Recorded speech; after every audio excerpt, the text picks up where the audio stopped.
Merhaba sevgili izleyenler, TV 2020 ekranlarında Gündem Özel programında Diyalog Medya Grubu Genel Yayın Yönetmeni Sayın Reşat Akar'la birlikte sizlerleyiz. Hemen konuları aktarayım. Evet, ilk olarak Lefkoşa Polis Müdürlüğü'nde görevli bir polisten başka bir polise rüşvet teklif edildiğine ilişkin iddialar bugün mahkemeye yansıdı. Muhaciret memuruna 300 euro rüşvet vermekle suçlanan polis memuruyla ilgili detayları ele alacağız. İskan Bakanlığı eski müsteşarı Hasan Fındık da 19 davadan suçlu bulunarak 4 yıl hapislik cezası aldı. Yine ibret verici bu olayın da ayrıntılarını sizlerle paylaşacağız. Bu arada Rum Mahkemesi'nde bir süre önce Aynapa'da 3 Rum'un saldırısına uğrayan Asya Karaali davası görüşüldü. Tutuklu bulunan 2 Rum da suçlamaları kabul etmedi. Bir başka konumuz, tonlarca narenciye ürünü bu yılda dalında kalırken Kuzey Kıbrıs'ta 1 kilo limon 40 liraya satılıyor. Akçay'da narenciye üreticisi Kazım Engin yaşadıklarını Diyalog Medya'ya aktardı ve gündem özel sesimiz olsun dedi. Konuşacağız. Dördüncü konumuz, Diyalog ekibi bugün tarihi Lefkoşa Belediye Pazarı'nda sebze ve meyve fiyatlarını denetleyip esnafın görüşünü aldı. Tüm detaylarıyla bu konuya da yer vereceğiz ve son olarak da yine Diyalog, Lefkoşa'nın Arasla bölgesinde bulunan trafo merkezini kaplayan çöp ve eşyaları, atıkları dün gündeme getirmiş ve yangın uyarısında bulunmuştu.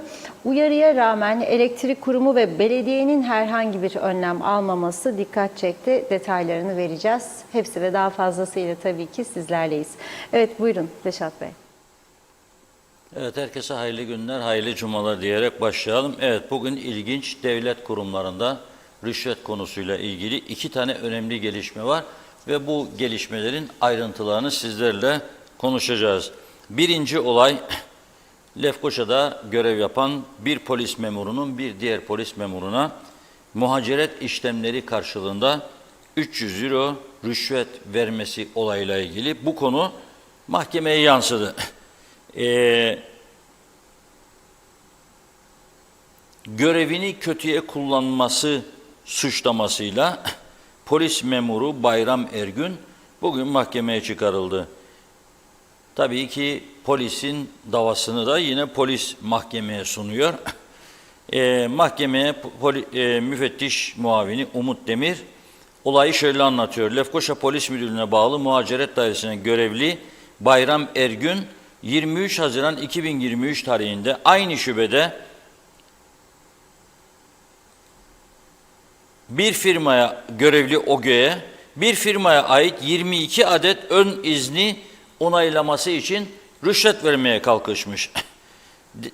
Zanlının OGE'nin cebine 300 euro parayı koyup bu işleri hallet, adam bizim adamımızdır, al bu parayı, devamı gelecek, korkma bu adam yanımızdadır dediğini aktarmış. OGE nedir bu yaptığın diyerek tepki göstermiş. Ve parayı almadı tabii. 28 Haziran 2023 tarihinde adli şubeye olayı anlatıp şikayetçi olmuş. Demir şikayet üzerine soruşturma başlatıldı ve zanlı 24 Haziran'da gözaltına alındı diyor. 300 euro da kendisine verilen rüşvet olarak verilen para emare olarak alınmış. Paranın üzerindeki parmak izi ve DNA araştırması yapılacakmış. Zanlıya ait 5 adet cep telefonu bulunmuş. Yani polis memurunda 5 tane cep telefonu. Niçin? Evet, aleyhinde getirilen suçlamaları ama polis memuru Bayram Ergün kabul etmemiş. Polis bu soruşturmayı sürdürecek diyor. Ama bu arada tutuklu yargılanmasını istemiyor ve 30.000 Türk lirası nakit teminat, 2 kefilin 300.000 TL kefalet senedi imzalaması şartıyla Bayram Ergün'ün tutuksuz yargılanmasına karar verilmiş. Yani KKTC tarihinde polisin polise rüşvet olayı pek görülen bir olay değil. Ben de hayretler içerisinde izledim bunu. Ama her zaman söylüyorum, polisimize ve yargımıza güvendiğimiz destek verdiğimiz halde diyoruz ki polisin içinde zaman zaman çürük elmalar olabilir. Bunların temizlenmesi lazım varsa diye. Bunu da her zaman bu şekilde vurgulayarak desteğimizi veriyoruz polise. Bakalım, göreceğiz. Şimdi esas meseleye gelelim. Devlet kurumları. İçişleri ve İskan Bakanlığı'nın eski müsteşarı Hasan Fındık. Uzun süreden beri yargılanıyor ve mahkemenin kararı bekliyor. Son tutuklu yargılanıyordu. Yani cezaevindeydi. Bugün mahkemeye çıkarıldı ve mahkemede kendisine 19 davadan ceza getirildiği açıklandı. Toplam cezası 4 yıl hapislik. Devletin üst kademesine yükselmiş birisi için gerçekten çok üzücü bir durum. Yani herkesin buna dikkat etmesi lazım. Değer mi demesi lazım. Yani dürüst hizmet vermek varken yolsuzluk iddiasıyla yargılanmak ve 4 yıl hapislik almak, zaten bir süredir de hapisteydi dediğim gibi. Üzücü bir durum. İçişleri ve İskan Bakanlığı müsteşarı olduğu dönemde devlete ait 4 parça araziyi sahte belgelerle Hüseyin Vasilyalı adına tapulayıp satışının yapılmasını sağladığı gerekçesiyle yargılanıyordu Hasan Fındık. Fındık ise yaptığı savunmada görevini kötüye kullanmadığını, bu suça karışmadığını ileri sürmüştü.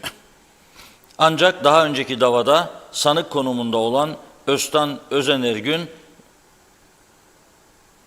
onunla ilgili farklı bilgiler vermişti.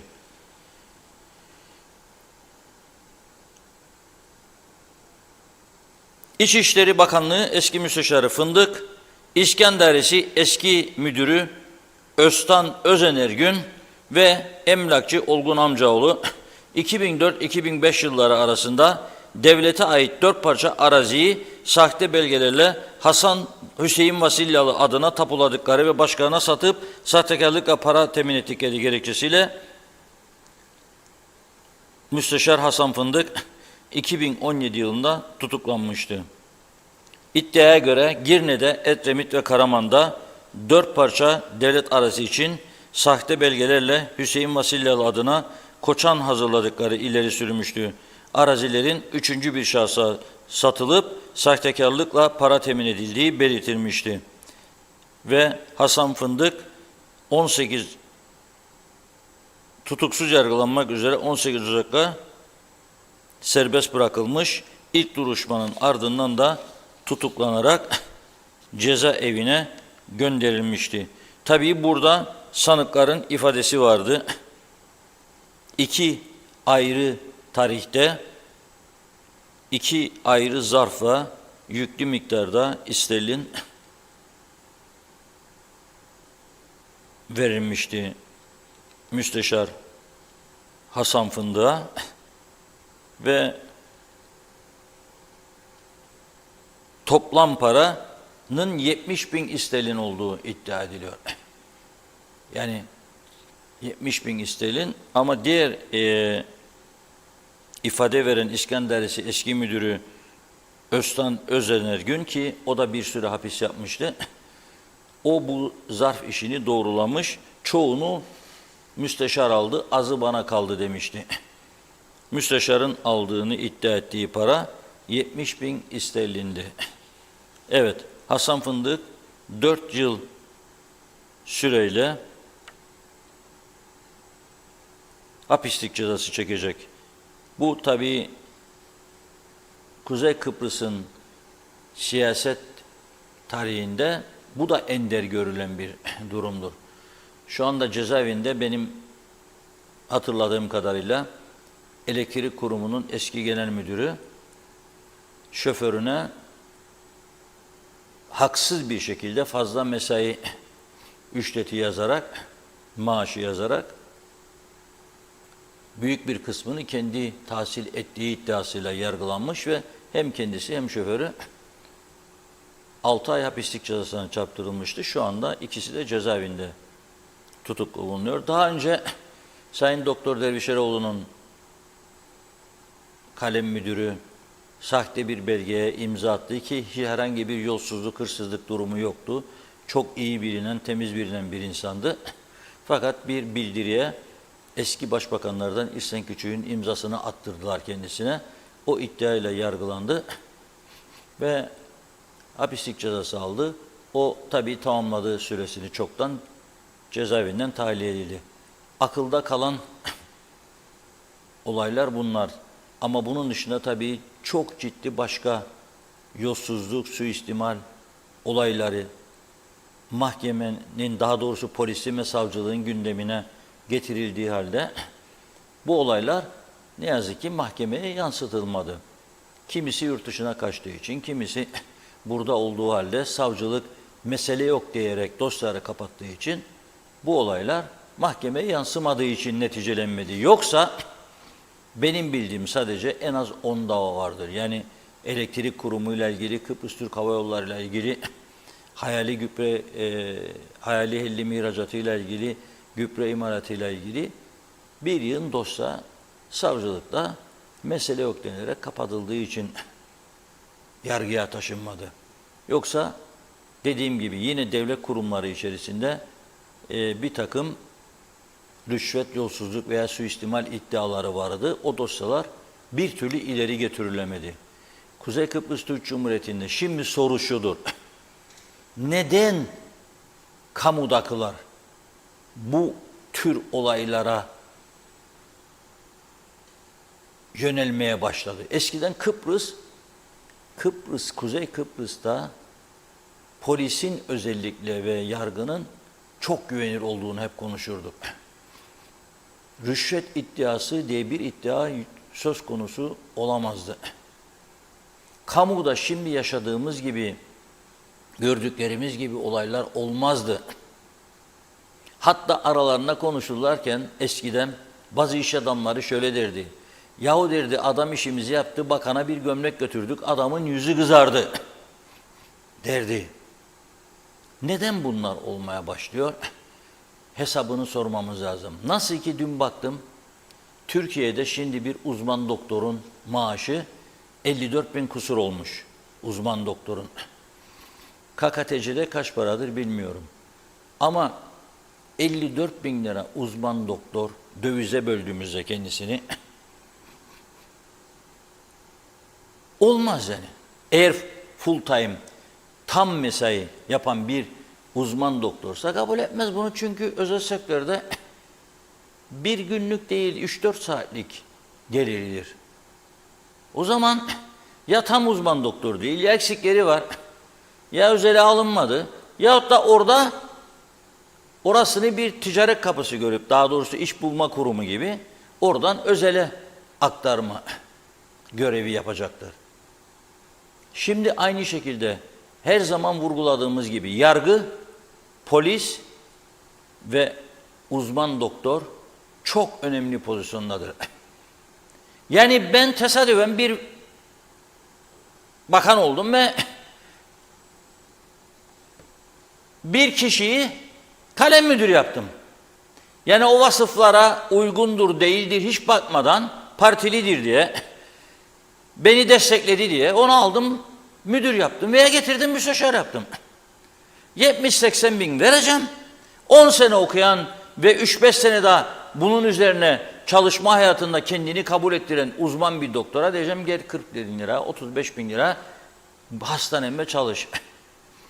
Onu bir takım yanlış yollara sen zaten devlet kendi elinle itiyorsun.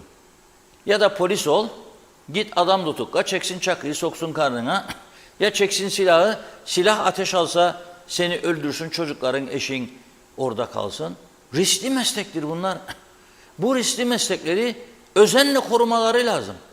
Ama tam tersi, bizde üst kademe yöneticiliği daha avantajlı duruma getirildi. Onun için büyük kavga var. Onun için sürekli insanlar bir partinin diğerine koşar. İktidara kim gelirse onun yanına koşar. Bir şeyler kapsın diye. Ama bu şekilde bir devlet yönetmeye kalkarsanız ve popülizm yapacaksınız. Ha ben doktora 30'dan fazla vermem. Benim halkım sürünürken, bir de edebiyat yaparlar. Senin halkını süründüren sensin. Sensin biraz sonra, çünkü ekonomiye geleceğim gene. Ne büyük skandallar yaşanıyor bu ülkede. Ne büyük skandallar yaşanıyor, ne büyük utanmazlıklar yaşanıyor. Basit işleri bile çözemeyecek duruma geldik ya. 45 sene önce çözebildiğimiz sorunları şimdi çözemeyecek duruma geldik. Ayıp ve günahtır. Kabul edilemez bir durumdur. Ha bu müsteşarın veya polisin yaptığı doğru mu? Hayır. Cezasını çekmesi lazım mı? Evet. Ama insanları yasa dışılığa teşvik eden bir yönetim anlayışı getirildi buraya. Bir devlet otoritesi getirildi. Yap et falan filan filan. Olmaz ama. Olmaz. Bunun nerede başlayıp nerede duracağını bilemeyiz. Bakın Rum tarafında gene 4 yıl ucuz kurtuldu. Bak açık söylüyorum. Hakikaten Fındık eğer 19 tane suçlama getirdiyse mahkeme, çünkü aylardır devam ediyor bu duruşma. Aslında bu olay ne zaman olmuş biliyor musunuz? 2004 yılı. Referandumun olduğu sene. 2023'te ilk. 19 yıl, pardon, 19 yıl sonra. 19 yılda sonuçlandı bu dava. Yani ortaya çıkması ve sonuçlanması daha doğrusu. Ya bu şekilde yol almamız mümkün değildir. Buyurun Funda Hanım. Mesajlarınıza başlayalım. Çok teşekkür ediyoruz her zamanki gibi ilginize. Belgin Rıfat, iyi günler, iyi yayınlar dilemiş. Mehmet Uluçaylı da sağlıklı günler, kolay gelsin diyor. Fikret Karahan, İzmir'de biraz önce pazardan bamya aldım. Kilosu 40 lira, kiraz 30 lira kilosu. Ali Cevat, cumanız mübarek olsun. 2 gündür takip ediyorum. Erken oluşu seviniyoruz demiş. Evet. Çağatay Donlar 300 euro için polis soruşturması ve mahkemelik senelerdir örtbas edilen milyonlarca dolarlık yolsuzluk soruşturmalarına ne oldu? Cemil Kurç, bu rüşvet olayları sadece poliste değil, en büyüğü özellikle yabancılara ehliyet verme işlerinde çok dönüyor. Girne başı çeken yer yazmış.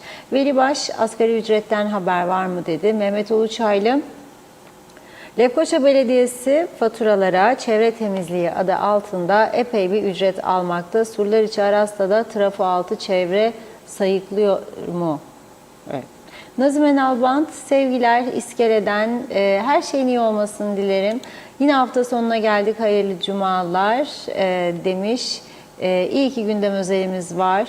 Haberin adresi doğruları söyleyen Diyalog'tur. Sizleri tebrik ediyorum. Sevgiyle kalın. Tüm emeği geçen herkese de teşekkürlerini iletti. Hasan Nihat Erduran demiş ki polis az ve öz olmalı. İşinde iyi olmayan kilolu kişiler diyeyim başka dairelerde işlemeye gönderilmeli. Kurumu rezil etme hakları yok. Halkın güvenini sarsarlar. Ayıp, günah demiş. Hüseyin Boşnak Londra'dan selamlar. Kaç tane fındık gibi var? Kalksın o dokunulmazlıklar diyor. Abi Hüseyin 200 bin Rum vatandaşının malını silah zoruyla çalan devlet ne zaman cezalandırılacak? Hasan Nihat Erduran düz duvar yıkılmaz evladım derdi rahmetli nenem yazmış. Erol Topçu hayırlı yayınlar İngiltere'den. Evet Erdal Yarkın da iyi yayınlar diliyor. Mehmet Şenler de. Hasan Nihat Erduran ensemizden 63 işgal ve istilasıyla katlederek, soyarak sömürenler ceza yok. Biz ambargolu. Bu BM'de, ABD hukukçu yok mu acaba? Bizi ambargolu süründürdüler. Necdet Mavi Gözlü Kuzey Kıbrıs Birleşik Afrika Pakistan Cumhuriyeti'nden iyi yayınlar diledi. Ben Hasan Fındık Bey'e verilen 4 yılı az buldum. Bu başkalarına örnek olması için emekliye çıkarken aldığı ikramiye de geri alınmalı ve aldığı maaş da kesilmeli.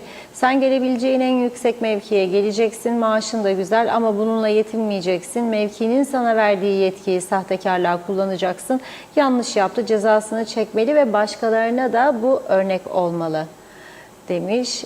Evet Nazime Nalban tekrar yazıyorum. Hiç kaçırmadan izliyorum sizi demiş. Daima doğru işini yapanları en içten gönülle kutlarım. Yolsuzluk yapanlar elbet cezalarını çeker. Onun için doğru yolda gidenler her zaman herkesin gözünde her an yükselir. Rüşvet iyi bir şey değil. Bakın duyulur. Yalan batar da hakikatse ortaya çıkar. Bizim ülkemizde olmayan olayları duyuyoruz. Çok üzgünüm dedi.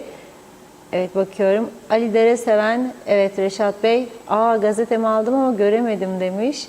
Bugün de değil mi doğum günü? Sağlıklı, mutlu nice yıllar dileyelim Ali Bey. Mehmet Uluçaylı, Bakıyorum son mesaj galiba. Poliste bu gibi yerlerde çalışan polislerde sürekli rotasyon olmalı ki daha verimli olsunlar demiş.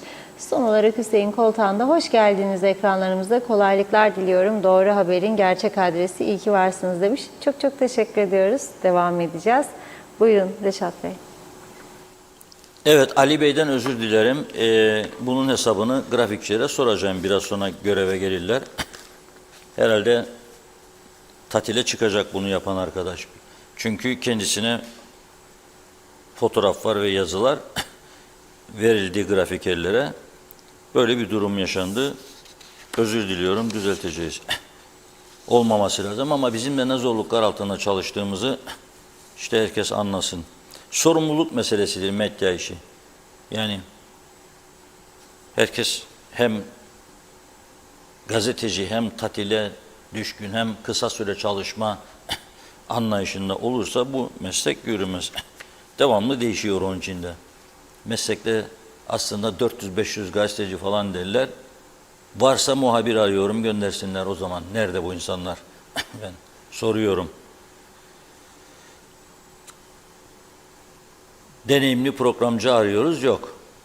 Deneyimli muhabir arıyoruz, yok. Deneyimli grafiker arıyoruz, yok. Gelen kaçıyor grafiker olarak. Çünkü gece çalışmak istemiyor kimse. Yok diyor, ben her gece çekemem bu yükü diyor. Ya, o zaman kısa yoldan para kazanma yolunu bulmaları lazım ki bazıları yapıyor onu, tercih ediyor hayatı. Evet, şimdi 45 yıl önce becerdiklerimizi diyorum. Çünkü 1980'li yıllarda 80, 81, 82 Kıbrıs'ın kuzeyinden Güzelyurt'tan toplanan narenciye Gazi Mavza'ya limanda kurulan paketleme tesisinde paketlenip gemilere yüklenip İngiltere'ye gidiyordu. Doğrudan. Zaman zaman Türkiye'ye satılıyordu. 220 bin ton narenciye ihracatının başarısını göstermiş bir toplumduk. Ama daha ciddi yönetimler, daha organize, daha planlı programlı işte. Ne oldu? Şimdi bugün öyle bir noktaya geldik ki narenciye hem dalında kalıyor, tarlaya dökülüyor. Çünkü devletin kuruluşu Süplüvex alamıyor tüm ürünleri. Biz bu taraftan da dönüp kilosu 40 liraya limon yiyoruz. Bugünkü fiyat Lefkoşa Belediye Pazarında 1 kilo limon 40 Türk lirası. Kiloya 5 tane girerse 88 Türk lirası tanesi demektir. Eskiden lokantaya gittiğimizde hiç sormadan zepsenin yanında limonlar gelirdi. Yeşilliğin. Şimdi çağırırsan geliyor ve bir limonun 4'te 1 hatta 6'da 1 parçasını getiriyor lokantacı. Çünkü 10 lira daha maliyeti artıyor sana bir bütün limon getirdiğinde. 10 lira daha artıyor veya 8 lira daha. Onun için ona bu gördüğünüz görüntüler Akçaylı narenciye üreticisi Hüseyin Ezgi'nin tarlasından 50 dönümlük arazisinde yetiştirdiği portakalların hiçbirini satamamış. Süplüvex ile diyor sözleşme imzaladığım halde diyor pazarlar yurt dışına. Fakat herhalde sıkıntı yaşıyor ki Süplüvex hem alamıyor, aldıklarının da parasını ödeyemiyor. Bu yılın Mayıs ayında diyor Süplüvex'e başvuru yaptım. Başvurumu yaptıktan sonra tarlama gelip incelemeler yaptılar. Daha sonra tarlaya ne gelen oldu ne giden. Temmuz ayına geldik. 2-3 ay boyunca ilgili kişiler irtibata geçtim. Fakat geri dönüş alamadım diyor. 450 bin Türk lirası kaybım var diyor. Satış yapmam durumunda 150 ton narenciye var burada diyor. 3 lira 20 kuruştan satmayı planladık diyor. Dolayısıyla diyor büyük bir zararım var diyor ve bunu karşılayamıyorum. Aynı zamanda diyor ki biz diyor bakın o 3 lira 20 kuruşa satıyormuş üretici. Nasıl orada pazarda 40 liraya var? Nasıl olur? Bunu bile idare edemiyorsak biz nasıl eşit egemen devlet dönecek ve Rum'dan eşitlik isteyecek ya? Nasıl Avrupa'daki koşullarından yarışacak biz? Hani rekabet anlayışı nerede? Ya 3 lira 20 kuruşa alıyorsun üreticiden da 40 liraya satıyorsun. Nasıl olur bu iş? Ve böyle tarlalara dökülüyor üstelik ha. Ama kimsenin umurunda değil. Hiç kimsenin. Onun için ben başından beri diyorum ki canı yanmazsa bir adamın, bakın bu şuna benzer. Eskiden bizim devlet otellerimiz vardı. Ne oldu? Hepsi de battı. Salamis Bay devletin idi. Dorona Otel yine de devletin idi. Mimoza Otel devletindi. Marimonte devletindi. Hepsi battı. Hepsini batırdılar. Çünkü devletin atadığı yönetim kurulları yönetirdi. Hepsi olmasa bile ezici bir çoğunluğu yönetim kuruluna girmeyi, oralarda bedava tatil yeme içme meselesi, aile ağırlama, arkadaş ağırlama yeri olarak görüyordu. Turist pazarlama arayıp da turist getirip oraları kalkındırma, birkaç arkadaşın böyle ciddi gayretleri olmuştur. Onun dışında olmadı. Olamazdı zaten. Çünkü özel sektördeki rahatlık, rekabet etme anlayışı, tanıtma faaliyetleri yoktur devlette. Olamaz. Sonunda hepsi battı. Ya Marmont Otel 20 yıldır orada atıl vaziyette turizm işletmeleri batırdı. Batırdığı zamandan beri orada bahçede bir verigo üzüm vardı. Asmanın üzerinden gelirdi yukarıdan. Her biri neredeyse küçük bir yumurta büyüklüğünde. Şimdi bazı arkadaşlarım üst kademe yükselmiş devlette. Maramonte kiralanmış da, olacakmışmış da. Neymiş bu? O verigolarmış, çocuklukları geçmiş. Kuruttunuz be, siz kuruttunuz. Ne bakmadınız verigolara? 20 yıldır yoktur orada verigo. Kimin, hanginizin umurundaydı? Bekçi vardı orada, hiçbiriniz adım atamazdınız içeriye. Nasıl unuttunuz bunu siz ya? Da şimdi verigomuz, plajınız sizindir. Ne bakmadınız bu kadar zaman? Niye olmadı sizin? Turizm işletmelerindeyken neden olmadı? Salamis Bay neydi? Bakın şimdi özeldedir de her türlü ekonomik krize rağmen dimdik ayaktadır adamlar. Dorona'yı verdiniz özele. Salamis Bay'ın yanında sosyal sigortara ait otel yıkıldı be, kimse umurunda değil. Bakımsızlıktan yıkıldı otel. Ne oldu? Ne kiraladılar ne baktılar. Hiç kimse. Karpaz'da turizm otelcilik okulu fare yuvası oldu. İşinize geleni görürsünüz, işinize geleni görmezsiniz vallahi billahi. Şeyler için söylüyorum tabii, ispekülatörler için. Aslında bu memleketi biz bakımsızlıktan, ilgisizlikten, cehaletimizden, beceriksizlikten batırdık, farkında değilik. Narenciye bu ülkenin sarı altınıydı bir zaman. Bir de siyah altın vardı. Harnup, keçi boynuzu. İkisini de batırdık. Güney Kıbrıs bugün narenciye ihracatında bizi 4'e 5'e katladı. 0 narenciyeden başladılar. Güneyde narenciye yoktu.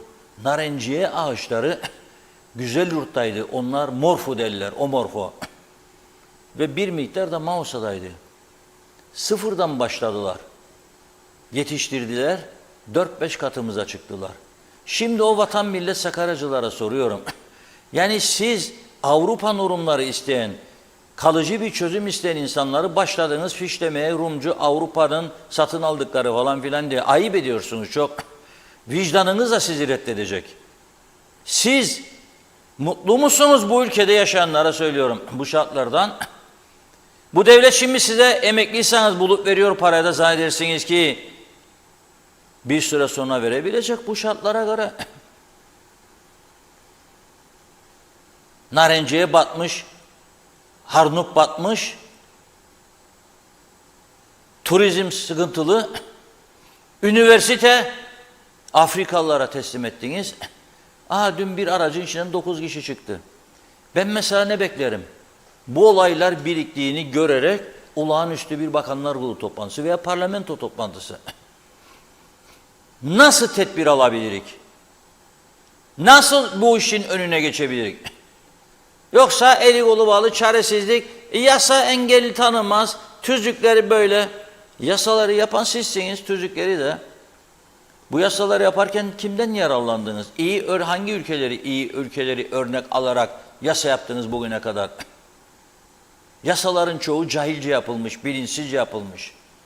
Hatta iddia ediyorum 20-30 yıl önce KKTC'nin ilan döneminde yapılan yasaların çoğu öyle esnekliklerle yapılmış ki istediğinde istedikleri adamı kurtarsınlar, istediklerinde istedikleri adamı yaksınlar diye yapılmıştır. Tamamen komplo üzerine kurulmuş yasalar vardır bu ülkede.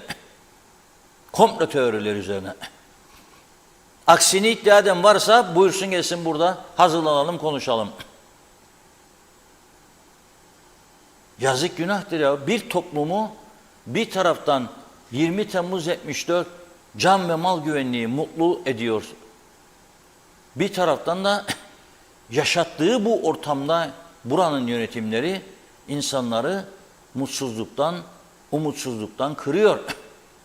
Esas sorun budur. Daha düzgün bir hayat isteyince damga vuracaklar sana. Çünkü bazılarının bir eli yağda bir eli balda hiç çalışmadan oturduğu yerde 70-80-100 alan adam tabii ki düzenden memnundur. Ama senin çocukların, torunların ne olacak ileride? Onu söyle bana. Bu pislik içinde mi yaşatacaksın senin çocuklarını ve torunlarını? Ya yaşayacaklarını mı zannedersin? Avrupa ülkelerinde perişan olacak bütün gelecek gençlik. Dağınık vaziyette. Gün gelecek babalarının, analarının mezarlarını bilmeyecekler. Gelip bir Fatiha okumayacaklar size. Yaratılan düzen budur işte. Bu düzen böyle düzendir. Ve bu düzen sürdürülebilir bir düzen değildir. Ayıptır, günahtır ya. Vatan millet Sakarya nerede ya?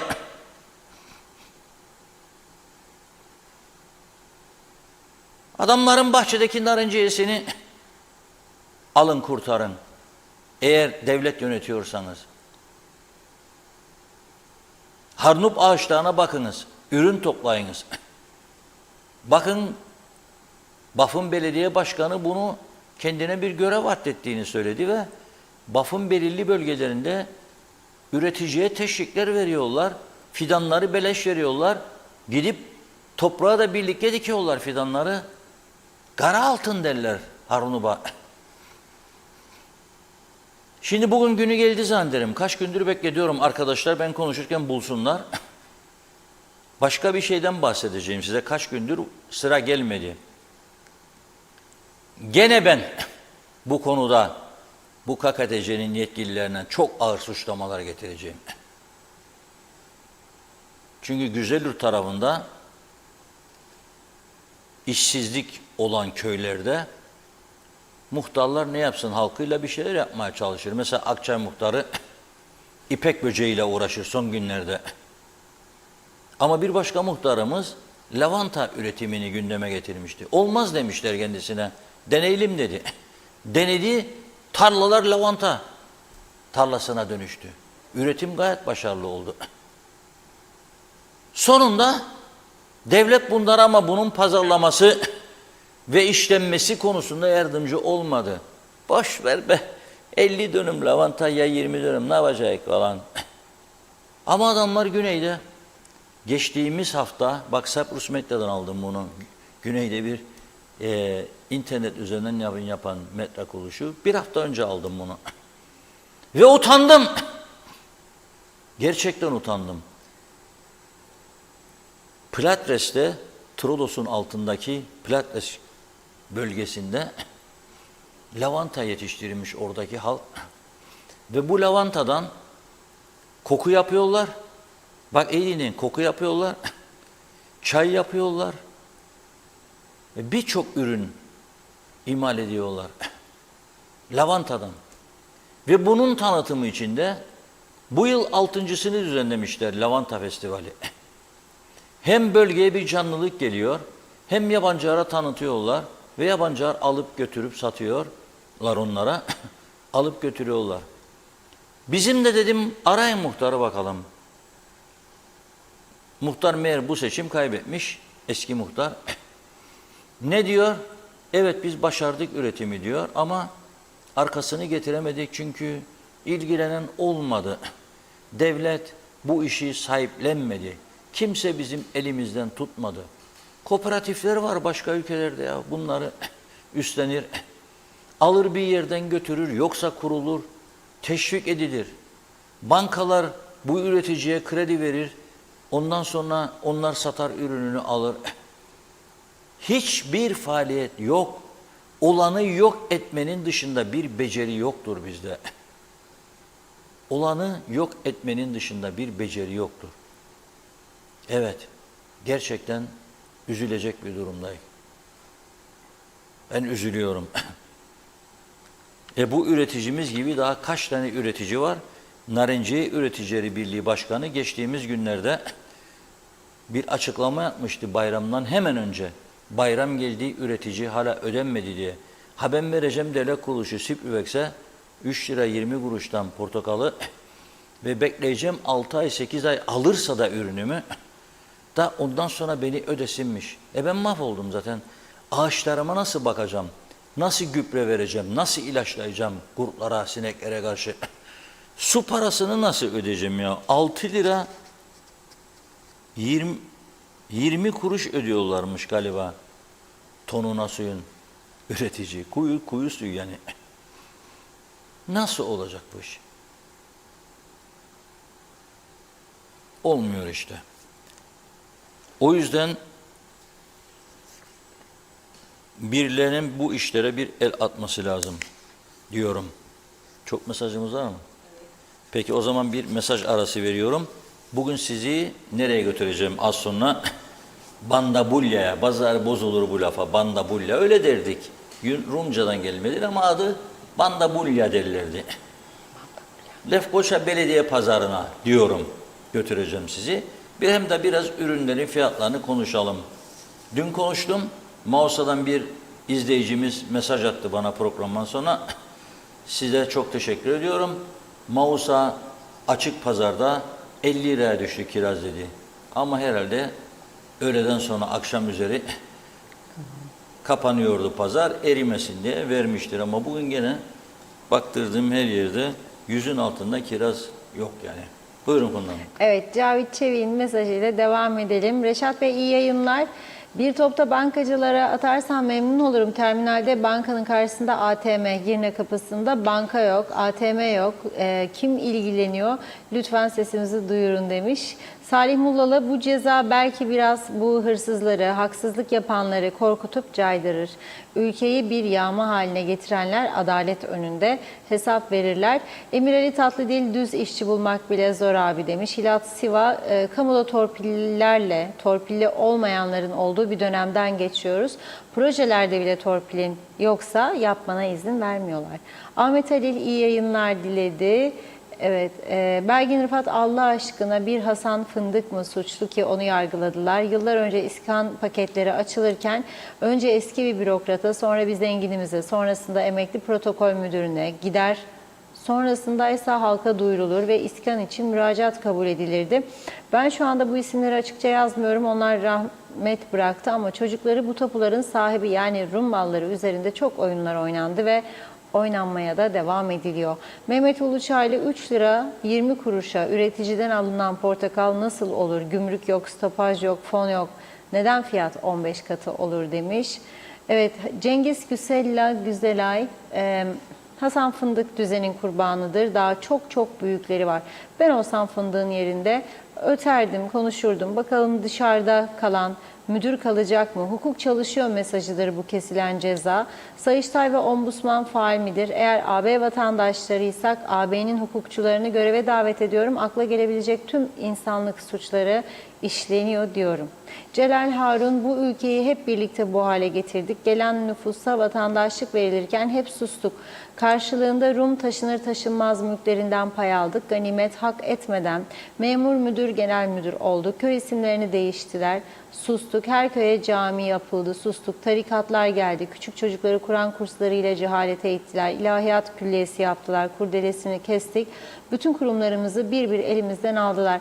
Her şeyimize müdahale ederek ülkede her şeyi kendi istedikleri gibi yaptılar. Yaptırdılar. Sustuk. Parti ve siyasilerimiz biat etmeyi kabullenince onları sırayla hükümet yaptılar. Sustuk. Nüfusumuzu bilmiyoruz, sokağa çıkıyoruz sanki yabancı bir ülkedeymişiz gibi. Kendi siyasilerimiz bile bize yalan söylerken bırakın susmayı, yalanlarına oy verdik.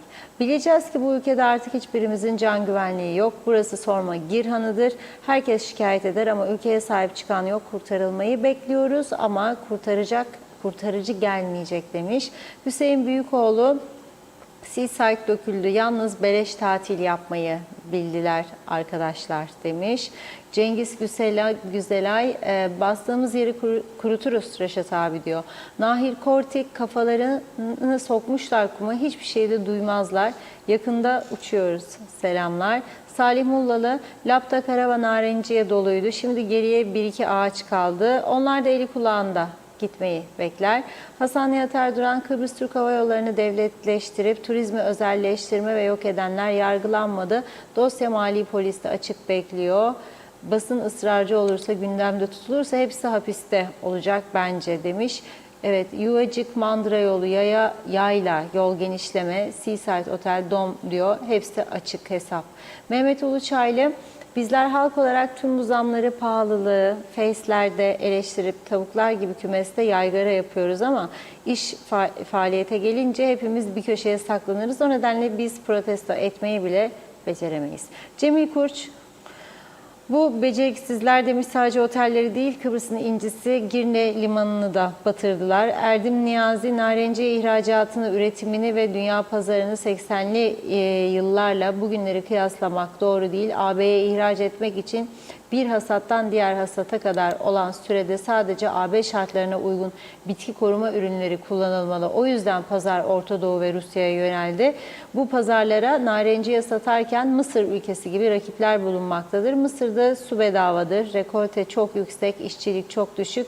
O yüzden pazar çok zor ve riskli bir pazardır. Sezonun nasıl gideceği tüm ürünlerde olduğu gibi tamamen dünyadaki arz talebe bağlı demiş. King mandalin üreticiden geçen sene 1,5-2 liraya alınmışken bu sene 8-9,5 liradan alındı. Valencia portakal geçen sene 2 liradan bu sene 5,5'a kadar alınmış. Üretici bilmelidir ki bu işte her sene kazanma diye bir garanti yok. Gerçek üreticiler bahçesine baktığı sürece, rekoltesini yüksek tuttuğu sürece fiyat kaçtan giderse gitsin kolayına zarar etmez.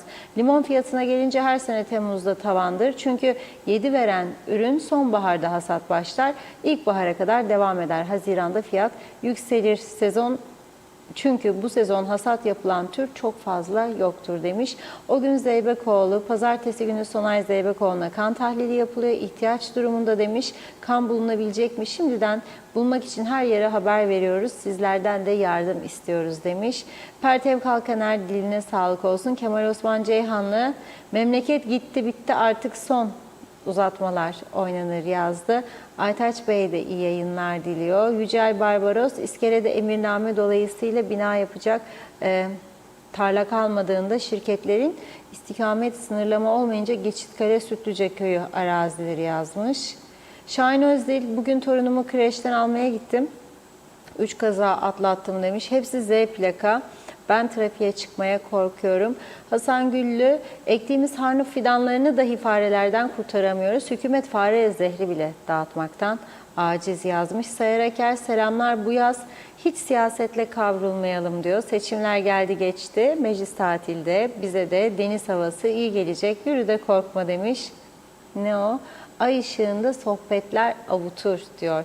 Ali Dere Seven seçimdeki düşük katılım bize yaşatılan, var olan tüm sorunların sebebidir. İddia ediyorum hemen tedbir alınmazsa ki alınmayacak demiş. Yapılacak olan ilk seçimde bu oran daha da düşecektir diyor. Bir mesaj daha okuyalım. Ara verelim bakayım. Aytaç Bey denetim istiyoruz demiş Reşat Bey. Her gün fiyatlar yukarı çıkıyor. Çok yazık, ben kendi adıma utanıyorum. Bu halkımızı düşünen yok mu? Sibel Serin iyi yayınlar diledi. Kolay gelsin. Huzurlu bir hafta sonu size de. Evet, Cengiz Güsel'e çok doğru söylüyorsun abi. Hukukumuz lastiklidir kişiye göre. Tavuk hırsızları manşetlik hapiste. Memleketi satanlar muteber iş adamları, düzen sahiplerinin en korktukları şey birleşmemizdir. Hesap sorulamaz mevcut statükoda hukuk dışı mafyözler bu düzenin sürmesinden yanadır. Benden iyi tanıyor ve biliyorsunuz bu toplumu, sağlıkla kalınız demiş. Evet, Salih Mullalı da İtalya'da Capri Adaları'nda limon bir semboldür. Limondan her türlü imalatlarla limon baş tacı yapılır dedi. Hüseyin Boşnak'ı da okuyalım. Kuzey Kıbrıs bir Afrika ülkesine dönüştü. Kaçan kurtulur diyor. Yoksa geç kalacaksınız. Levanta'da Hasan Öztaş önde gelenlerden demiş. Daha çok mesaj var ama bir ara verelim. Yine devam edeceğiz. Buyurun. Evet, bir izleyicimiz de diyor Mevlevi'de benim Narenciye de diyor bahçede olduğu gibi kaldı diyor. 35 ton ürün tarladadır diyor, yerde. Büyük başarı bu. Bunu alkışlamak lazım, büyük başarı. Ama şunu söyleyeyim, kimsenin de umurunda değil. Hiç kimsenin umurunda değil. Bu ülkede siyasetçi ise, hele iktidardaysa en önemli iş, en önemli görev maaşları ödemek. Dünyanın herhangi bir ülkesinde varsa ayın 25'i geldiğinde maaşlar 28'inde ödenecek desin. Merak etmeyin, maaşlar ödenecek. Gösterin bana. Maaşları ödemek bir marifet olarak görülüyor. Esas mesele icraattır. Yahu kaç gündür söylerim, Allah'ın bamyası. Allah'ın bamyası 170-150, bugün gittiler belediye pazarına 200 lira. Ve şimdi Funda Hanım mesajları okurken girdim Rum tarafında birkaç zepse meyve toptancısına internetten 1,99 euroymuş bamyanın kilosu güneyde. 2 euro olsa 28'den 56, 29'dan 58 lira. 58 lira. Türkiye'de de 7 lira. Sen oradan 7 liralık bamyayı 15'e buraya getirmiş olsaydın eğer, 15'e 2 katını söylüyorum, güneydeki de sana gelecekti buraya. Ondan da para kazanacaktı senin esnafın. Ama fırsatı, bu krizlerde ortaya çıkan fırsatı bile değerlendiremedik biz. Onun için söylemeyin, biz eşit egemen bir devletin ortağı olamayız, yönetemeyiz biz. Yani beklemeyin bizden birisini Cumhurbaşkanı koysunlar, dönüşümlü başkanlık. Olmaz. Yani ben olsam bunların lideri, ben de kabul etmem. Vermem. Çünkü göremedim ben önümde böyle kapasiteyi. Yoktur, olamaz. Bırakmazlar zaten, hayır ettirmezler. Burada öyle biri çıkacak olsa da yerler, yem gibi yutarlar, bitirirler 2 dakikada. Çünkü öyle alıştırdılar sistemi. Bu sistemi bozmak da kolay değil. Çünkü bu bozuk sistemin baş sorumlularını destekleyen güçler de vardır. Ayakta tutan. Kime karşı mücadele edeceksin ve neyin mücadelesini? Mümkün değil. Ama ne yapmaya çalışıyoruz? Hiç olmazsa insanlar bu kadar sıkıntı içinde yaşamasın diye uğraşıyoruz. Biliyorum ben de düzelmeyecek. Bazıları der ki söyler. Tamam, doğrudur. Yani ben burada birisinin iktidarına ya da görevine göz koymuş da ona zarar vermek için yapmıyorum bu konuşmaları. Ama hiç olmazsa yardımcı olalım. Belki niyet varsa tedbir alsınlar, biraz insanlar biraz rahatlasın diye. Yani benim bahçemde 30 ton narinciye varsa da yerdedir. Ben nasıl bu devlete güveneceğim ya? Nasıl gelecek arayacağım kendime ve çocuklarıma? Nasıl? Mümkün değildir. Birbirimizi kandırmayalım. Bakın tesadüfen bu ülkede üst rütbelere gelmiş, emekli çıkmış olanlar var. Hakkıyla gelmiş olanlar da var. Hakkıyla gelenlere saygılıyım. Ama partizanca gelen çok insan var. Veya devletin müşavire ayırdığı hiç daireye gitmeyen 150 lira, özür dilerim 150 kadar insan var. Oturduğu yerde 70-80 neyse helal olsun, maaşlarında da gözüm yok. Ama onlardan tepki beklemem ben. Yani pahalılıkla ilgili. Ha şimdi görüyorum bazıları düzene karşı tepki vermeye başladı. Onlar da. Niçin? Denize gider, denizler kirlenmiş. Pislik içinde. Halk plajı diyor. Hadi git. Gidebilirsen göreyim seni. Yollar yapılmış, yarım kalmış. Mesela alın Alsancak yolunu. Ya 15 senedir gündemde. Türkiye parasını yolladı bunun 7 yıl önce. 3 yıl tuttular elçilikte parasını. 2 tane istimlak sorun çözemediler diye Türkiye parayı geri çekti. Sonra KKTC hükümeti kendi bütçe yarattı. Bir miktar da Türkiye'den istedi. Yalvar yakar verdiler. Başlattı. Yol bir yere kadar bitti ama orta refüjdeki taşları attılar, olduğu gibi tehlikeli vaziyette duruyor. Çemberler duruyor, ışık yok, aydınlatma yok, fosfor yok. Ölüm yolu yapmışlar orasını, o bölgeyi. Neden bitmiyor? Müteahhit neden çekildi oradan? Ki çok iyi bir müteahhit, çok hızlı çalışan, gece gündüz 24 saatte bitirdi işini. Adamın parasını ödememişler. Bekle diyorlar. Bekleteceksin sen onu, o da çekilip gidecek oradan. Ve senin bundan sonraki yerlerine de katılmayacak çünkü güvenmiyor sana. Ödemiyorsun çünkü. Bu mudur devlet yönetimi ya? Devlet yönetimi bu mudur?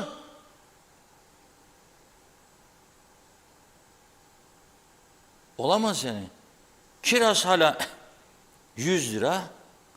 Bakın acı bibermiş 100 lira.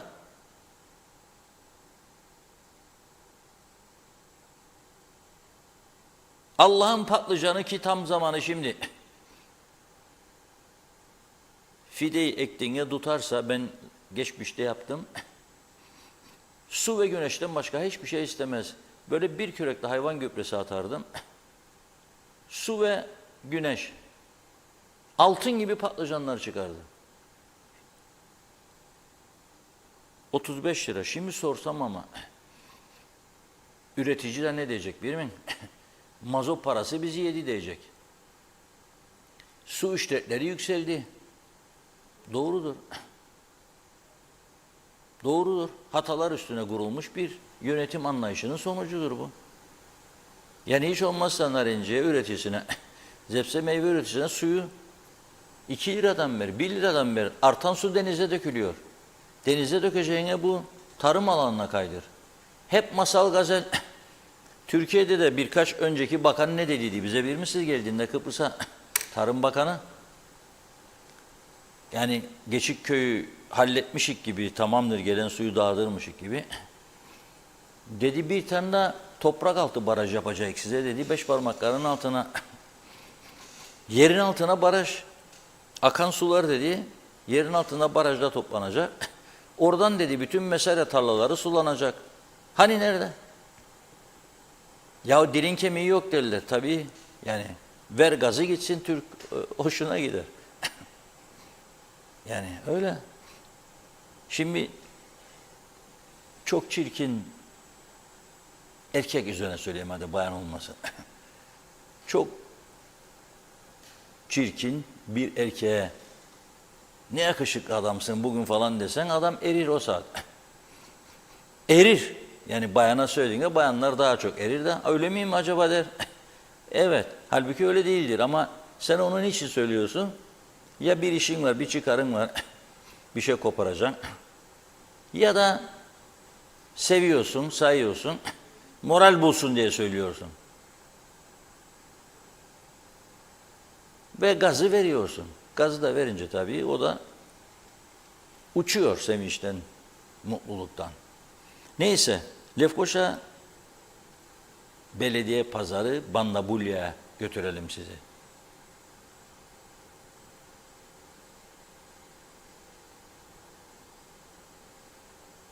Nasıl gidiyor satışlarınız şu anda? İyi de çok şükür. diyelim. İyi. Eskisi gibi mi yani yoksa? Kıbrıs'ta eskisi gibi hiçbir şey kalmadı ki bu kasa. Neye bağlıyorsunuz bunu? Ya şimdi eskiden şöyle bir şey, bütün halk belediye pazardan alışveriş yapıyordu. Buraya otobüsler gelirdi, köylüler gelirdi vesaire. Şimdi her köyde 3-5 tane süpermarket. Lefkoşa'da her 300 metrede bir tane süpermarket. O için o su dağıldı yani. Herkes bir bardaktan içerdi. Şimdi o bardak bölündü yani. Yüzlere bölündü. Gene iş aynı iştir yani. Yalnız bölündü yani. Peki meyve ve sebze fiyatları, en çok satılan meyve ve sebzelerin bugünkü fiyatları nelerdir? Ya şimdi aslında biz sürekli diyoruz pahalılık var. Ve doğru bir tespit. Lakin zamanında her şeyi zamanında ölçüsünde yersek pahalı değil. Mesela? Mesela şimdi patlıcan kilosu 10-15 lira, bilemedin 20 lira. Kışın 60-70 lira. Şimdi alıp bir eskiden yaptıkları gibi annelerimiz, nenelerimiz vesaire bir difrize veyahut da bir kavanoza veya ne bileyim işte kurutmaya yani şimdi düşün kuru patlıcan satarım 50 tane 100 TL'ye 50 adet. Kuru patlıcan kurutulmuş Türkiye'den geliyor. İnsanlarımız 4 tane patlıcanı alır 70-80 TL'ye kışın. Çok mu zordur? Değil. İsterse yapabiliriz yani ama bizim rahatlık mı diyeyim, bol gelirli mi diyeyim, tembellik mi diyeyim bilmiyorum nasıl değerlendirirse herkes kendine göre. Son günlerde en çok konuşulan meyve kiraz, en çok konuşulan sebze ise bamya. Nedir fiyatları? Şimdi bamya yeni bir ürün. Yeni çıkıyor. Toplaması, ekmesi çok zahmetli bir üründür. Ve şu anda 100 lira civarlarında en fazla bir hafta sonra bu menfiyatı 50-60 lira. Kiraz ve çilek ömürleri çok azdır. Bir yıl boyunca kirazın ömrü 1 aydır. Domatesin ömrü 12 aydır. Salataların ömrü 12 aydır. Yani kiraz da az ömürlü olduğu için ve sonradan yapılan şimdi mesela şu andaki kirazların %80'i şoklu kirazlar. O şoklama da bir maliyettir. Ambalajı ufak ambalajda olmak zorunda. O da bir maliyettir. O da bir külfettir. Riski yüksektir. Araba gelirken o da termokini bozulursa bütün kirazı çöpe atmak zorunluluğu var. Ama domates alsa biraz yumuşar, salça olur vesaire vesaire. Valla eskisi gibi değil. Çeşitli nedenlerden dolayı işlerimiz gittik sonra kötüye gider. Bir, buradaki toptancıların çıkması. İki, buradaki hanlardaki otobüslerin çıkması. Üç, yolların tek yol olması, kapanması, trafiğe kapanması, park yeri. Hep bunlar bir nedendir. Şimdiki zamanlarda da nedir? Her yerde bir market açıldı. Adım başı. Market vardır dip dibe. Mesela en fazla satılan şu anda kirazdır, gayısıdır. Elma düştü biraz satış ama gene aynı seviyelerde devam eder o da. Ama fiyatlar çok yüksek. Çünkü giderler çok. Gayısı şu anda 65 lira. Kiraz 100 lira ve yukarı. Giderler çok birden nedir? Bu yıl iyi gitmedi. Mesela kiraza fena vurdu. Gayısıya fena vurdu. Mesela yağmur yememesi lazım kiraz. Kiraz yağmur yedi mi çatlar, erime yapar. Dolayısıyla bu sene kirazı o yönden biraz yüksek yiyoruz. Bir, iki, erken bitecek. Yani dondurucularda veyahut buzdolabında kuruyamayacaklar. Çünkü çatlama yapacak, erime yapacak. Çıkardığı anda eriyecek. Yani belki 1 veya 2 hafta daha gelir. Sanmam yani ondan daha fazla sürsün. Gününe göre değişir. Bol olduğu gün fiyat düşer. Azaldığı gün fiyat yükselir. Serbest politika yok bizde. Serbest piyasa yok bizde. Mesela izin hemen verilse de gelse de bu millet kurtlu domates yemese, efendim çürük mal yemese ne olur yani? Fon olsun. Desin ki bu kadar fonu var ama istersen getir bu fonu ve o fonu da buradaki üreticilere dağıtsın. Yardımcı olsun onlara da yani üretime destek olsun. Ama maalesef bizde o yok. İzin yok der. Domates çıkar 30-35'e 40'a. Hala daha izin yok. Olmaz bu. Böyle bir yönetim olmaz. Böyle bir çalışma sistemi olmaz. İnsanlar mecburdur, alır yani. Yeni yiyecek üzerine pahalı da olsa yani biraz zorlanarak alırlar ama mecburdur insanlar. Ne yapacağım? Mecbur olduğu için alacak. Güne göre değişir. Mesela şimdi börülce zamanıdır, börülce satılır. Bugün 50 lira satılır. Tabii. Salatalık, domates gibi yani evin temel malzemeleri bugün mesela salatalık 20'ye düştü, domates 20'ye düştü. Kaçtan düştü ya? 25'ten düştü. Patlıcan ne kadar? Patlıcan 15. Girdiler çok fazla olduğu için pahalılık olur. Valla meyveleri yiyemiyoruz, tadamıyoruz. Kiraz, erik, kiraz hele aldı başını gidiyor kayısı. Kayısı da komşumu severim. O görmeden çalıp yiyorum şimdi. Bir şey demeyeceğini bildiğim için çalıp yiyorum yani canım istedi.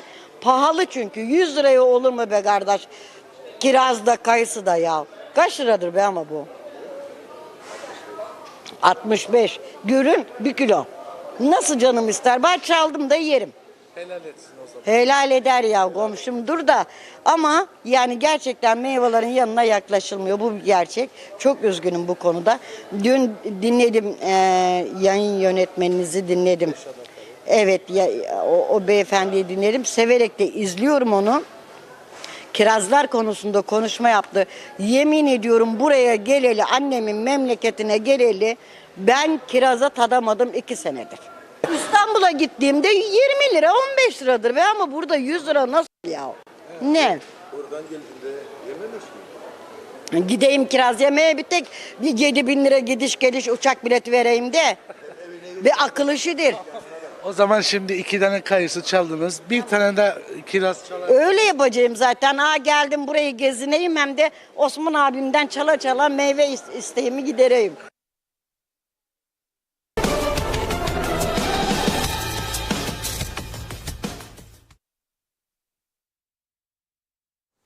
Gördünüz değil mi son bayanı? Ne diyor? Çalıyorum diyor. Manav da duyuyor tabii. Çalma diyor. Onlar göz yumuyor. Alayım bir şeftali diyor. Ne yapsın kadın? Parayla alamıyor. Kasadan alıyor, siliyor herhalde eliyle. Yiyor. Ne yapsın? Bu duruma getirmeyin bu insanları ya. Yani Türkiye'de bu kadar ucuz meyve zepse varken açın kapıları gelsin. Nedir düşündüğünüz? Yetmiyor buradaki üretim açık ve net. Yetmiyorsa öyle.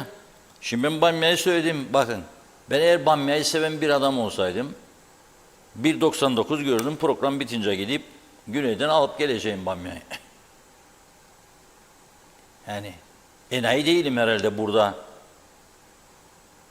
7 euro orada 2 euro da buradan alayım. Yok. Yok. Alışverişin dini imanı yoktur arkadaş. Nerede ucuz bulursan oradasın. Bak bu gelen Rumlar akaryakıt için bizi çok mu seviyorlar yani da geliyorlar? Yok. Ucuz olduğu için geliyorlar. Yok ki bizi çok severler. Ha ben gelmelerini isterim. Daha çok gelsinler. Onun için daha çok kapı diyorum. Ama bizim son aldığım bilgiye göre Cumhurbaşkanlığı ile hükümet içerisinde bazı bakanlar arasındaki anlaşmazlık yüzünden bizim taraf kapılar konusunu ileri götüremiyor. Sırf Rumlar kaçsın diye hasbolat dediler. Sadece hasbolat diyor bizimki. Yani ben karar veririm, ben emrederim, sultanım, memleketim zengin, halkım benim bolluk içerisinde yaşıyor. Tamamdır kardeşim, güllük gülistanlık bir Forever Northern Cyprus. Yoktur öyle bir şey ya. Yoktur. Eskiden bir kahveye gittin, arkadaşını gördün, arkadaş derdi, gel otur bir kahve ısmarlayalım. Şimdi diyemiyor adam ya çünkü yoktur cepte o para. Verirse eve giderken ekmeği alamayacak. Bunu yapmaya hakkınız yok ama siz. Bir tarafta emlak patlaması var. Korkunç zenginler yetişiyor ülkemizde. Allah versin namusu çalışan kazansın ama bir tarafı da ezmeyeceksin. Buna izin vermeyeceksin. Herkes devlet memuru değildir. Herkes üst düzey memur değildir. Devletin de düşük düzeyli memurları çok kötü durumdadır. Yani sen bu ay sonu 20 bin lira yaptın da bu adama mutlu mu olacak yani? Hele hele tek maaşıysa bir insan 20 bin, 25 bin alırsa tek maaş nasıl geçindirecek? 4 kişilik bir aileyi sorarım, nasıl geçindirecek? Mümkün değildir. 60 liraymış dedi şeftali, duydum az önce. Nasıl olur ya şeftali 60 lira? Zamanı geldi geçiyor şeftalinin. Çeri domates diyor 50 lira. Erik, Allah'ın eriği. Çocukluğumuzda söylediğimiz bir söz vardı. Erik satamazsak yerik derdik. Ha şimdi satamıyorlar zannederim. 50 lira erik alan varsa vallahi helal olsun. Helal olsun. 50 lira. Evet, Ömer Kadiroğlu'nun röportajları bu. Ömer dedim, sen kardeşim motorları çalıştır. Git. Çünkü bir de ayrı yere gideceksin. Ondan sonra. Nereye? Gazetecilikte haberin devamı çok önemlidir. Haberin devamı diye bir kural vardır. Ne dedik dün burada ve bugün de Diyalog Gazetesi manşetinde bakın. Ne dedik? Aras'ta, Lefkoşa'nın tarihi Aras'ta çarşısı günlerdir karanlıkta. İnsaf be diye başlık attık. Aslında ben be, yahu falan sevmem bu ifadeleri. Beni tanıyan bütün arkadaşlarım bilir. Nedir ya bu ya falan. Ama bugün ben de mecbur kaldım o kervana katılayım. Çünkü dün görünce o esnafı 70 yaşında Cavacaba'yı görünce Ömer'i çok üzüldüm ya. Adamlar resmen esaret çekerler 3 kuruş ekmek parası kazanacaklar diye. Yahu kapatın bütün iş yerlerini. Maaşa bağlayın bütün vatandaşlarınızı. Kaç tane vatandaşlarsa. Askerden rica edin verin çekleri dağıtsın askerler bitti bu iş. Ya banka hesabı açsınlar oraya yatırın bitti bu iş. Siz de gurur duyun işte 49. yılı kutlayacaksınız zaferin. Olur mu ya? Ve ana fotoğraf nedir? Aras'ta bölgesindeki elektrik kurumunun trafo merkezi. Şimdi gitti Ömer. Bugün yeni fotoğrafı getirelim arkadaşlar. Bugün yeni video. Dün yayınladık. Gidin bugün belki bir değişiklik olmuştur. Yani herhalde dedim dün bu kadar bağırdık, çağırdık. Bugün de manşete koyduk. Herhalde dedim uyanacaklar gidip kaldıracaklar bunları. Hepsi yanıcı madde. Şilteler var, süngerler var. Ve orada trafo var, elektrik üretilir. Ve bu halde yetmiyor Aras'ta. Yanarsa trafo diye bir şey kalmayacak, bölge de yanacak. 2 tane sorumlu görüyorum ben bu konuda. Bir elektrik kurumu çünkü trafondur. 2 belediye çünkü trafonun yanıdır. Belediye, Lefkoşa Türk Belediyesi. Şimdi ikisi de harekete geçmedi. Neden geçmediğini Sayın Mehmet Harmancı'nın paylaşımıyla anlamış olduk. Okuyacağım size. Yorumunu siz yapacaksınız. Şöyle diyor Lefkoşa Türk Belediyesi Başkanı Mehmet Harmancı. Son dönemlerde bazı bölgelerde çöp toplama konusunda problem yaşadığımız doğrudur. Bu sıkıntı nedeniyle tüm yurttaşlarımızdan öncelikle özür diliyorum. Bu bir Avrupa dilidir. Özür dilemek güzel bir şey. Sahada çalışan işçi eksikliğimiz dolayısıyla. İyi dinleyin lütfen burasını.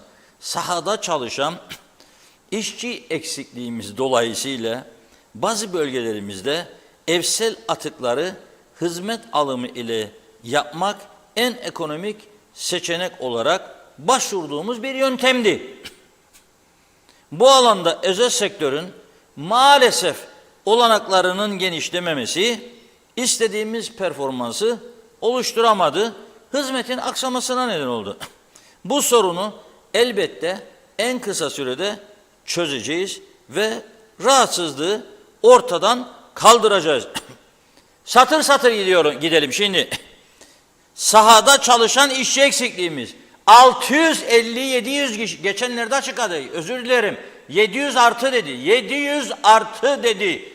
700 kişiden sahada çalışacak adam yok. Hepsini doldurdular binanın içerisine. Hepsi memur, müdür, müsteşar, bakan, bakmayan. Nasıl belediyedir ya bu? Tamam onlar öncekileri doldurdu. Ama siz de geldiniz düzelteceksiniz diye Mehmet kardeşim. 3. dönemdir yahu. Ve sahada çalışacak adamın yok senin. Çöp toplayacak adamı yok. Bakınız açık konuşalım. Belediyecilik şimdi bize böyle bir takım numaralar geçerler. Sanatsal, kültürel, belediyelerin bilmem nesi. Ben de bilirim, Avrupa'da çok yaşadım. Gezmediğim Avrupa ülkesi yoktur. Hem de aynı şekilde çok gittiğim Avrupa ülkesi var. Ama evet, sanatsal, kültürel falan, sağlık hizmetleri de onlarındır birçok yerde. Ama birinci önceliği çöplerdir. Kusura bakmayın. Birinci önceliği çöplerdir, temizliktir, yeşilliktir. Kalan bütçeye göre diğer işlerini yürütüyor. Çöpleri bir tarafta bırakıp da tiyatro, konser, kültürel işleri yapmıyorlar. Öncelikle çöplerdir. Temizliktir, bir kentin temizliğidir. Temizlik namustur ya. Ama yoktur diyor.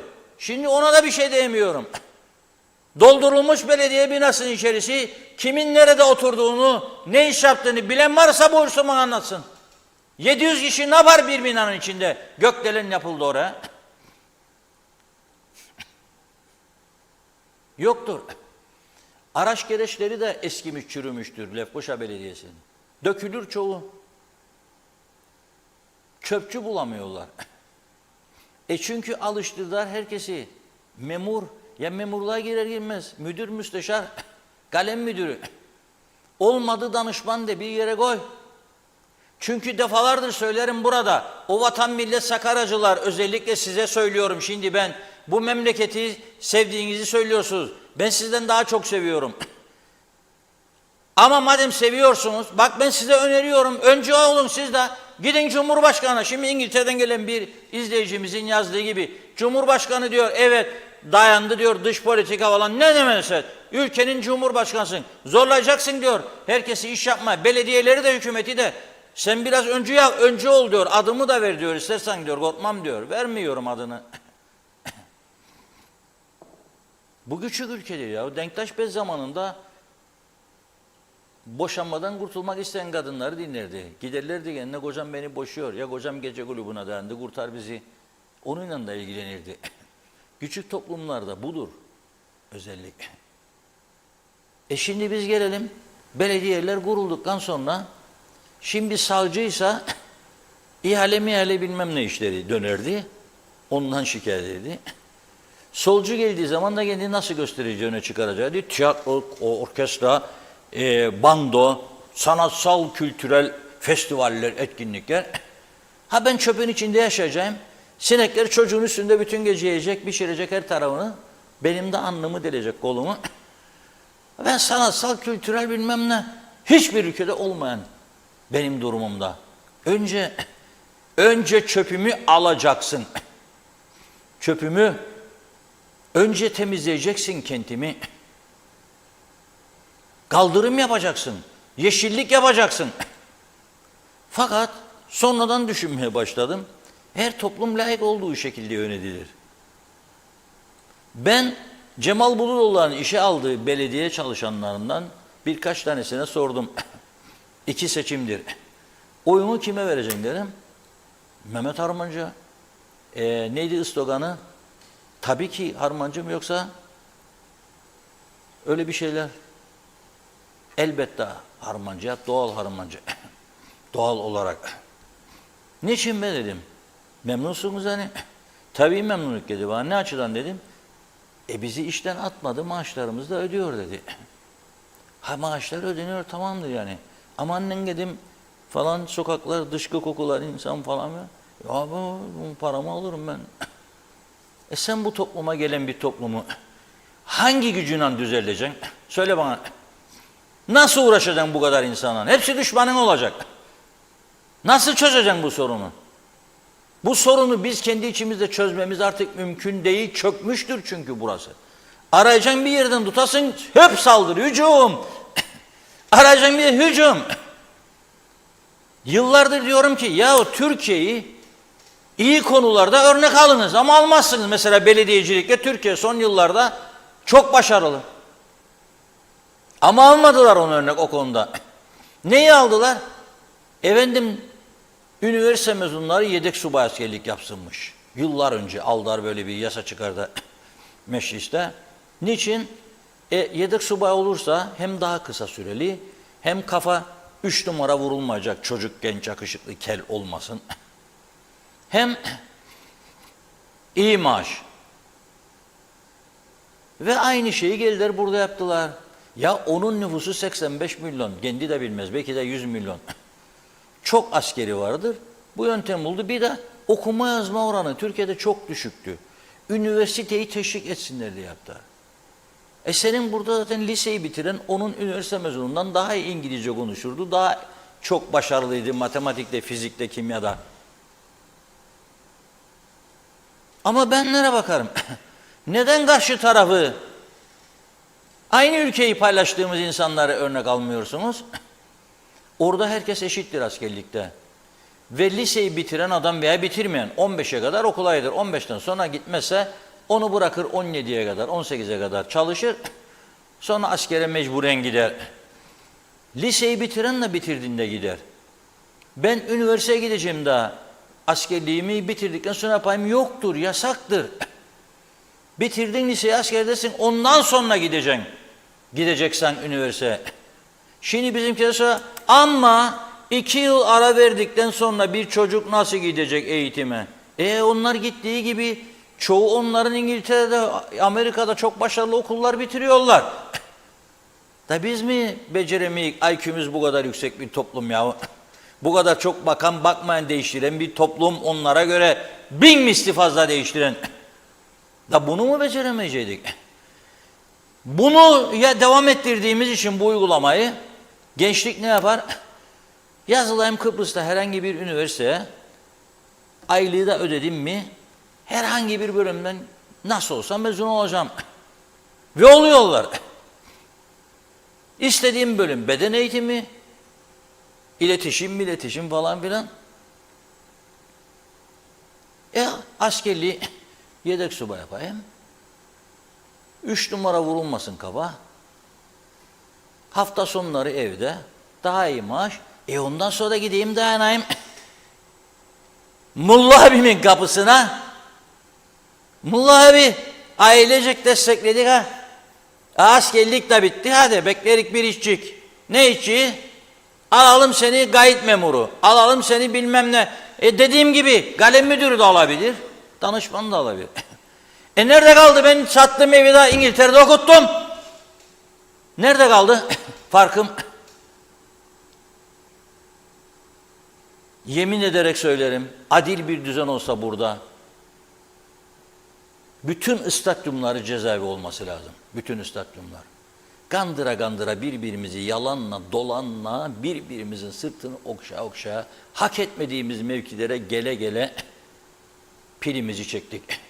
Ey vatan millet sakaracılar, sakın Avrupa isteyenleri suçlamayın. Siz mahcup olacaksınız. Çünkü bak gidiyorsunuz, hastaneden ilacınızı bulamıyorsunuz, doktor bulamıyorsunuz. Daha bu bugün iyi günlerinizdir. Unutmayın bunu. Nereden nereye geldiğimize bir bakınız. Bugüne kadar bir yerlerde ayakta durduysak ganimetin parasıydı, çalmaların parasıydı.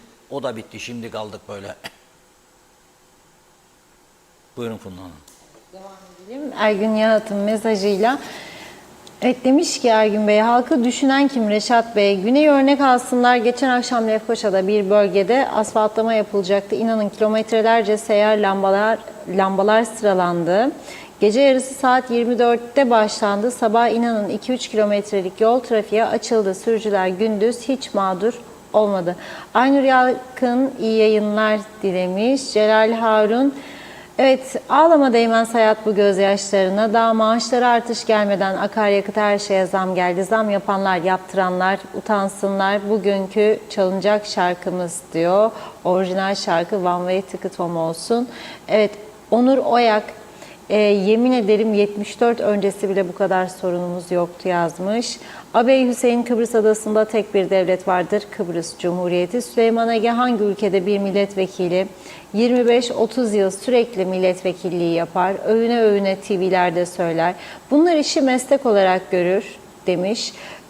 Bu hale onlar getirdi diyor ve daha da devam ediyorlar. Ne söyleyeyim demiş. Daha beteri uygun olur mu? Ahmet Tilki, abi bu güzelim memleket bitmiştir artık. Ferişta gelse düzelmez bu güzelim Kıbrıs'ım. Sibel Serin, Alsancak'ta elektrikler kesildi yazdı. Fatih Aztekin iyi yayınlar diliyor. Ayrıca internette yok gibi ağır demiş Sibel abla. Mehmet Uluçaylı, sizlere ve ekibinize, tüm herkese mutlu, sağlıklı hafta sonları dilerim. Şahin Özdil, yeter artık bunu aldık diyor. Sağır Sultan duydu, hükümet nerede? %65 memur, bana dokunmayan yılan bin yaşasın. Gerçek emekçiye saygı duyarım.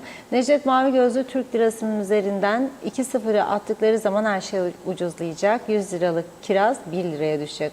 O zaman herkes kiraz yiyecek. Ağlanacak halimize güleriz. Kısacası bu memleketi bu hale UBP hükümeti getirdi diyor. Bir arpa boyu ileriye gitmez.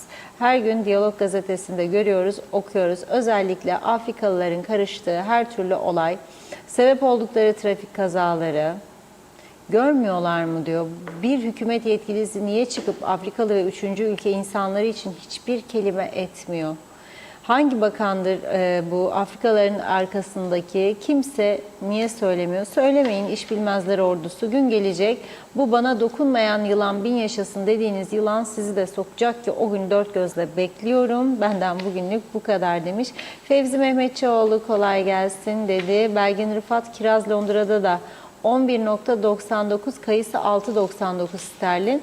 Hanımefendiye söyleyin diyor, benim için de çalıp yesin. Şakası benden, herkes yapar, göz görür, can çeker derler ya. Murat Plevne, Reşat Bey çok güzel konuşuyorsun, helal olsun. Arın Taşarkan, Kuzey Kıbrıs'ta ekonomi sıkıntı devam ediyor. Süpermarketler, manavlar, fiyatlarda pahalılık devam ediyor. Bir yandan Türk lirası değer kaybediyor. Euro para birimine geçelim demiş. İyi yayınlar. Belgin Rıfat, Ömer Bey yakında program yapımcılığına da başlar herhalde. Ses tonu ve insanlarla olan diyaloğu çok güzel. Ben zevkle dinliyorum demiş Belgin Hanım. Vedat Özkan, Ankara'dan selamlar. TV'yi açtım. Kuzey Kıbrıs'ta kiraz 100 lira etiketini gördüm diyor. Bugün pazardan 20 liraya aldım. Kiraz mevsimi bitiyor. Ağustos'ta vişne toplayacağız. Oğuz Aynalı, sebze meyveler çöpe dökülüyor fakat fiyatları inmiyor. Çağatay Doner, Reşat abi, evet temizlik imandan gelir ama bu yaratıklarda demiş ne din var ne iman. Mustafa Özcan, kim vatan millet Sakarya'yı sakız gibi çiğniyorsa bilin ki hiçbiri vatanını sevmiyor. Geçen bir arkadaşım yolda arkadaşıyla sarıldı, öpüştü. Kim bu dedim. Milletvekili. Yalan dolan sahtekarlık boş ver dedi. Hasan Nihat Erduran, karayollarında neden personel kalmadı? Klima yok diye mi acaba?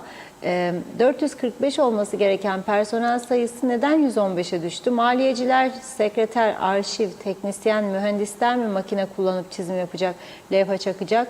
Bir garip durum var bu işte. Hüseyin Kaya Erdal, süpersin abi süper diyor. Bunları duyan insan deliye döner eğer kulağı duyarsa. Vedat Özkan'ı bir dakika. Yeni mesajlar gelince gene biraz böyle bir şey oldu. Tamam, atlamadan okuyalım.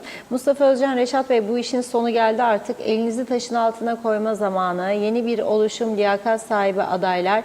Bu ülke 6 ayda ayağa kalkar. Başka türlü bu rahata alışan yüce vekillerle bu iş devam etmez. Önümüzde yol kalmadı. Her taraf duvar demiş. Evet, Tema Yavaş iyi yayınlar diliyor. Belgin Rıfat, Denktaş Bey bütün Arabahmet Mahallesi'nde kaç aile varsa tek tek ismiyle bilirdi. Karşısına gidildiğinde herkese ismiyle hitap eder. Köydeki ailesine kadar sorardı. Çok anaç Sayın Rauf Reif Denktaş gibi bir cumhurbaşkanı ne olabilir ne de doğabilir. Facebook'ta politika yapmak liderlik ya da halka hizmet değildir. Biz de şu anda Facebook kullanıyoruz ama diyor kimse birbirinin iç halini bilemez ki. Ben salonumda çay içerken yazarım, müdürüm plajda şemsiyesinin gölgesinde demiş. Birgül Kapsal, bunlar daha iyi günlerimiz, Allah yardımcımız olsun. Hasan Nihat Erduran, AB iyidir, sendikacılar at oynatamaz, kamu görevinde disiplin var, iki iş yapanlar evine gönderilir, vergi kaçıranlar hapı yutar, rekabete açık. At binenin, kılıç kuşananın, fena mı yani AB? Her şey kayıtlı, her alışverişe bir diş demiş. Vedat Özkan, Kuzey Kıbrıs'ta diyor, Şehir planlaması şart, yapılan binaların kanalizasyonları ve çöpleri nereye gidiyor yazdı. Bir iki mesaj var. Sema Şah Hacı Arifoğlu iyi yayınlar diledi. Celal Harun Ömür Hacı Eyüp diyor ki bir varmış bir yokmuş. Ömür dediğin 3 gündür, dün geldi geçti, yarınsa meçhul. Ömür dediğin bir gündür, o da bugündür yazdı. Evet, bakıyorum karşılıklı konuşmalar da var. Yanlış okumayayım zannediyorum. Tamamladık. Teşekkür ediyoruz. Buyurun.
Evet, Sezen Aksu'nun o ünlü unutulmaz şarkısı Yaşanmamış Yıllar. Onun enstrümantalini dinledik ama pat diye kesilince arkadaşlar ben de şey oldum böyle birazcık yavaş yavaş.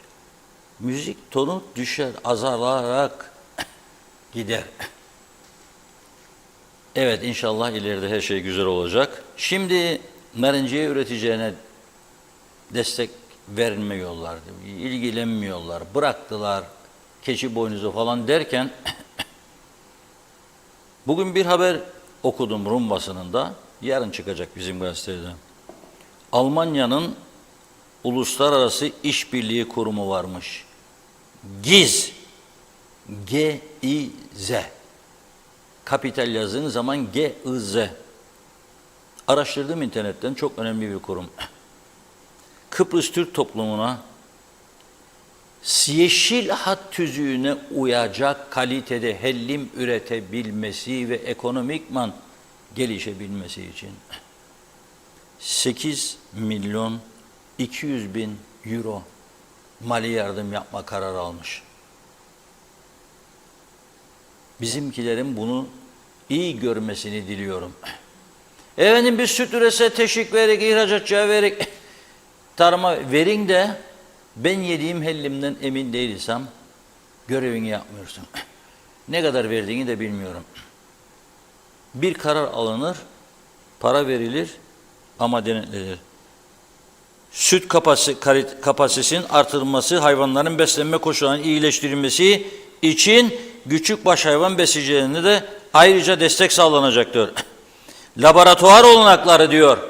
İyi dinleyin. Laboratuvar olanakları da geliştirilecek diyor.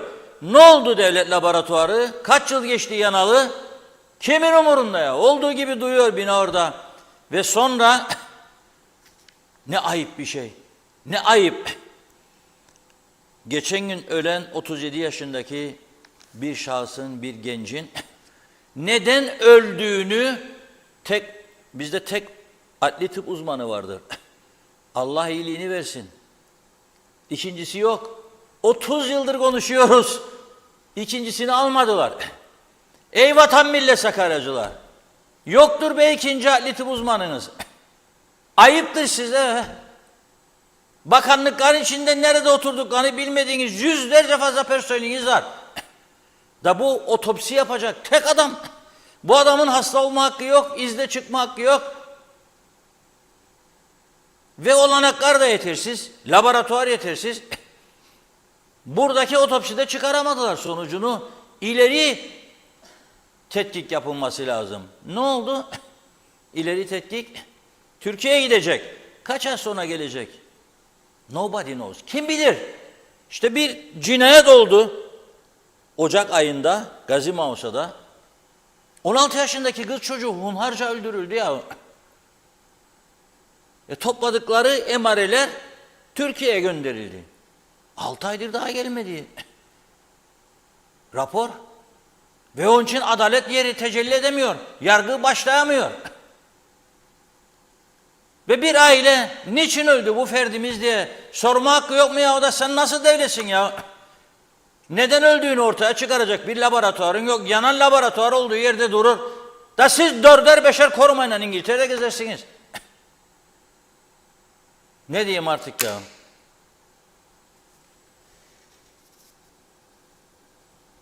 İnşallah, maşallah toparlarlar. Mübarek Cuma gündür. Bugün duaların kabul olduğu gündür. Herkes dua etsin. Bu yönetimdekiler aklını başına alsın, bizi daha iyi yönetsinler. Okuyun, okuyun, okuyun, üf, üf, üf deyin. 3 defa üf deyinseniz olurmuş. Belki o şekilde bir şeyler olur diyorum. Başka da aklıma bir seçenek gelmiyor yani bilmiyorum. Şimdi desem ki illaki çözüm başlayacak vatan millet Sakarya. Sen de mi Avrupacı oldun? Ben zaten Avrupa kalitesinde yaşamayı isteyen bir adamım. Ve buna layık olmadığımızı düşünüyorum bütün toplumun. Evet buyurun Funda Hanım. Son mesajlar ve... Son bir mesaj Verelim. var Celal Bozdemir'in. Reşat abi demiş size ve ekibinize iyi yayınlar dilerim. Bayramın birinci günü sabah bayram namazını kılmak için Saray Otel'in yanındaki camiye gittim. Cami çıkışında gördüm ki diyor otelin çevresi ve o bölgeler çöp yığınıydı. Gerçekten üzüldüm. Şeker bayramında da sabah namazında aynı camiye gittim. Aynı gün sabah camiye gittiğimde gördüğüm manzara karşısında gerçekten yine üzüldüm. Çünkü yine her taraf çöptü demiş Celal Bey. Bakıyorum. Abey Hüseyin de demiş ki dua edin Kıbrıs Cumhuriyeti Avrupa Birliği sizleri bu karanlıktan kurtarsın diyor. Hasan Nihat Erduran Allah herkese gönlüne göre versin demiş. İyiye iyi, kötüye kötü düşünene en kötü diyor. Ben de dahil dedi Hasan Bey. Zannediyorum tamamladık. Çok çok teşekkür ediyoruz. Son eklemek istediğiniz. Evet, güzel bir hafta sonu diliyorum. Havalar da sıcak olacakmış. Dikkat, aman dikkat. Öğle sıcaklarında piknikleyip güneş altında kebap, mebap, mangal falan. Gerçi çoğu insan artık yapamaz bu işi. Tavuk kanadı da olsa yapmayın derim çünkü çok sıcak havalar. Ateşinizi ormanlık alana dökmeyin, denizleri kirletmeyin. Pazartesi günü inşallah güzel haberlerle birlikte oluruz diyerek hoşça kalın. İnşallah. Çok çok teşekkür ediyoruz ve programımızı bugünlük bu haftalık burada noktaladık sevgili izleyenler. Yeniden görüşünceye dek hoşça kalın.